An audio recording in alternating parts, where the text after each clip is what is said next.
Chapter 1. Scaling up is a tool that helps to boost productivity in any company.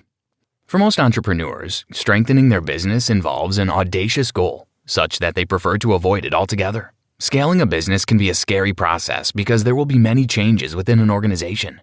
A deviation from a familiar, proven, and established order of work. This difficulty in the scaling process is evident in how few companies actually scale up. There are several barriers to scaling up. Leadership becomes a great hindrance to growth when the company doesn't have enough leaders who can delegate. Infrastructure will be a barrier when an organization lacks the necessary systems and resources to handle the decisions that come with company growth. And marketing presents a burden when a company fails to create an effective marketing function to attract prospective buyers. To overcome these barriers, an organization should learn to establish rules that everyone will follow. These rules should form the core values of the organization. Secondly, a strategy that focuses on the customer's needs and differentiates the organization from the competition needs to be set. Next, it's important to reduce huge or detailed tasks into WWW, who, what, when, to make execution more manageable and help ensure better management, communication, and accountability. Lastly, cash management ensures that all set plans go smoothly and according to schedule. Scaling up isn't a walk in the park, and issues can often come up during the process. A winning strategy helps to nip all the problems in the bud and move any business to a better position. Keep in mind, if a company is generating less profit than it should, it's time to consider scaling up. This summary will provide a breakdown of what it means to scale up a business. It also explains how core values and boundaries in a company help enable and enhance growth. Letting go and trusting others to do things well is one of the more challenging aspects of being a leader of a growing organization. Verne, Harnish. Chapter 2. Every company needs the right team, united toward a common goal. The quality of people around a leader matters when scaling up a business. People inside and outside, investors, customers, suppliers, of the company are very crucial to the success of an organization. There are two crucial questions every business leader must ask themselves if they want their organization to grow. Am I happy? Ask yourself if you enjoy coming to work and if there are any business partners or investors making things difficult for you. Would I passionately rehire everyone on my team, knowing what I know today? Addressing these questions will save you from a lot of emotional struggle. It is practical for business owners to pay keen attention to how they attract and hire their staff. Anyone can hire people, but not everyone gets the best staff on their team. So leaders cannot afford to do things the same way as their competition. The people and strategy processes must be unique. It's crucial to employ people who share and believe in the same values as your company. Remember, a company's values and purpose must be clear to attract the right people.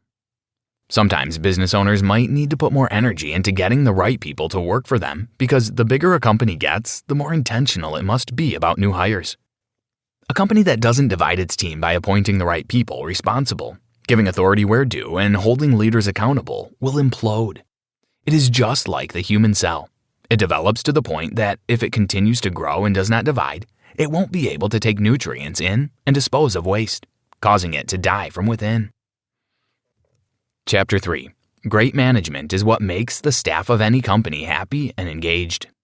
One of the most significant barriers to a company's growth is the failure to develop sufficient managerial leadership. Managers have 5 main functions in a company. Hire fewer people but pay well. Recognize people and appreciate them. Set clear expectations and give employees a clear line of sight. Don't demotivate, de-hassle, and help people play to their strengths. Hire fewer people but pay well. In achieving a better understanding of business productivity, starting with hiring less and paying more makes sense. Employ 1 person instead of 3, and then train and pay them better than the average competition. A manager can help a company's growth by understanding and applying this first step. Recognize people and appreciate them. Appreciation means a lot to people, especially when it comes from their superiors. It makes people feel seen and appreciated and helps retain high performers. This is one activity that all managers should ensure they implement in their workspace with their team. Keep in mind, great managers are interested in the individual differences in their team members and how these differences impact performance in the company. Set clear expectations and give employees a clear line of sight. Team members must understand where their company's heading and how their tasks and jobs contribute to the goal. The manager's job is to ensure that employees know what their daily, weekly, and quarterly goals mean in the bigger picture of things for the company. Stop demotivating. Start dehassling. Every manager needs to ensure their team is motivated while remembering that motivation varies from team to team. You might have to fire, hire, or reduce processes that slow things down. It all hinges on making decisions that give your team the best work environment possible. Help people play to their strengths. A manager should know each team member's strengths and apply them to their given roles. But strength or weakness in this context is not just about excelling or underperforming. It's about what gives the team members more energy as a person and what drains the life out of them. And a manager should delegate tasks accordingly. One great way to know if any manager is great is to ask them about their team. A great manager knows specific details about each member's strengths, personalities, and achievements. Chapter 4. A strong core is the foundation of any effective strategy. The key to scaling up is to have a clear and unique strategy that delivers on a company's promises. Core values are the rules and boundaries that define a company's culture and personality and regulate all the behaviors and decisions of individuals who work there. It is expedient for managers to lead by example, ensuring that their lifestyle aligns with the company's values. Having clear values makes the organization run effectively, and employees would know the right thing to do when faced with an issue. Keep in mind, fundamental values, purpose, competence, and strategies help a company create a vision that is important in scaling up. Core competencies make a company's strategy more compelling and the company easier to work with. The core purpose is at the heart of the company. It is why an employee chooses to work for you or why a customer buys your products.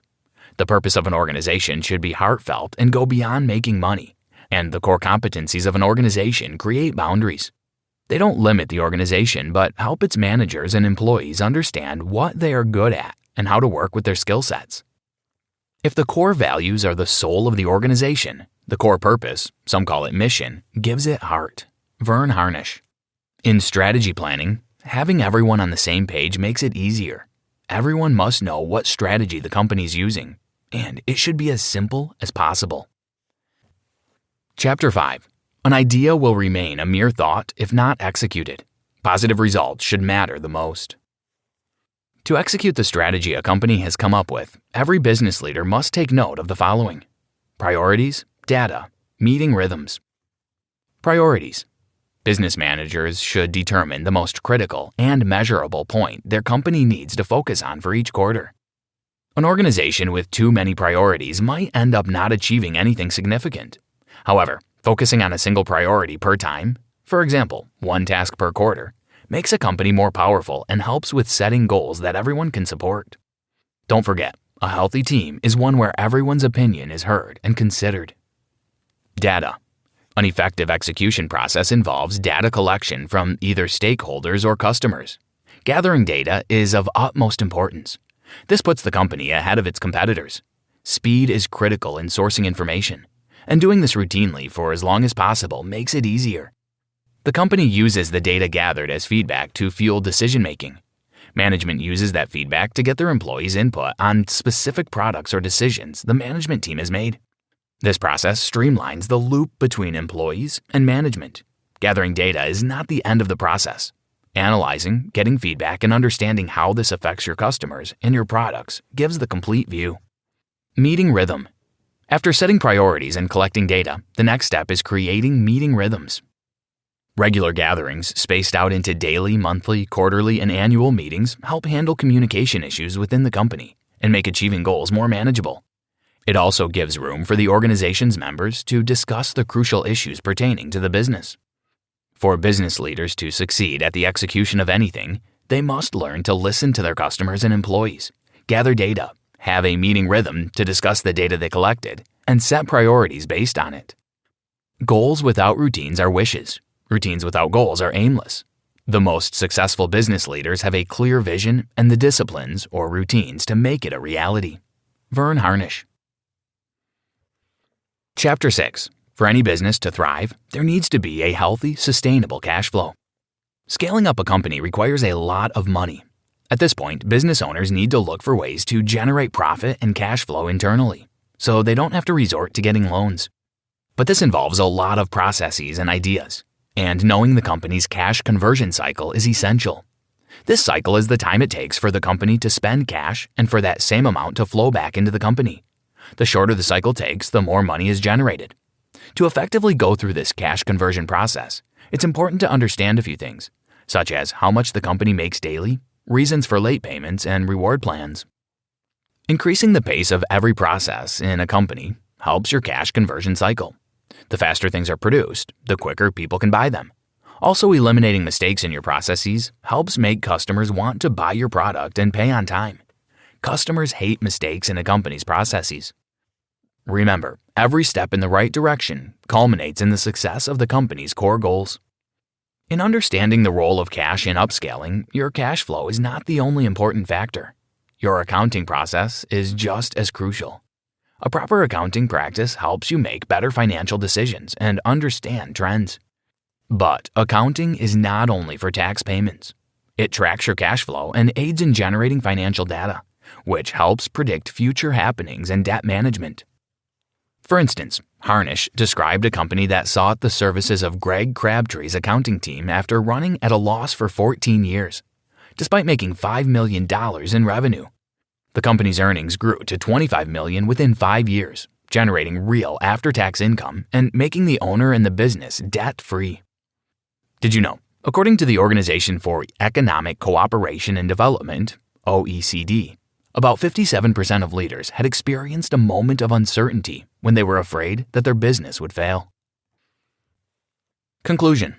In the process of scaling up a company, everything matters, from the kind of people a company hires to strategy and cash flow. Everyone in the company needs to understand the core values and their roles in the long run. And as a leader, you must hire the right people who are passionate about scaling up. Managers need to be fully involved in what's going on at every stage of a company's growth process. This is not to say that delegation is wrong, but awareness is more critical. If you're growing your business, be aware that cash flow is just as important as profit. It is how companies like Amazon continue to grow while reporting a financial loss. For instance, in 2013, Amazon's business model helped generate about $3 billion in cash flow, leading to significant growth despite the losses incurred that same year. Management needs to ensure every quarter has a goal and work toward it with the team. A weekly council that forms a leadership team can be set up to define the company's priorities and create a quarterly theme. Routines are also a great way to set a standard for the leadership team and employees in general. They help everyone consistently know and define your company's goal and the proper strategies to reach it. Remember, one size does not fit all, but it is possible to try today and tomorrow and take one step at a time. Try this. Create a monthly, weekly, and daily routine or touch points for your management team and staff to discuss strategies to grow your company. For instance, you can have a 5 to 15-minute meeting daily to discuss important issues and provide updates. Anything requiring further discussion can be moved to the weekly meeting.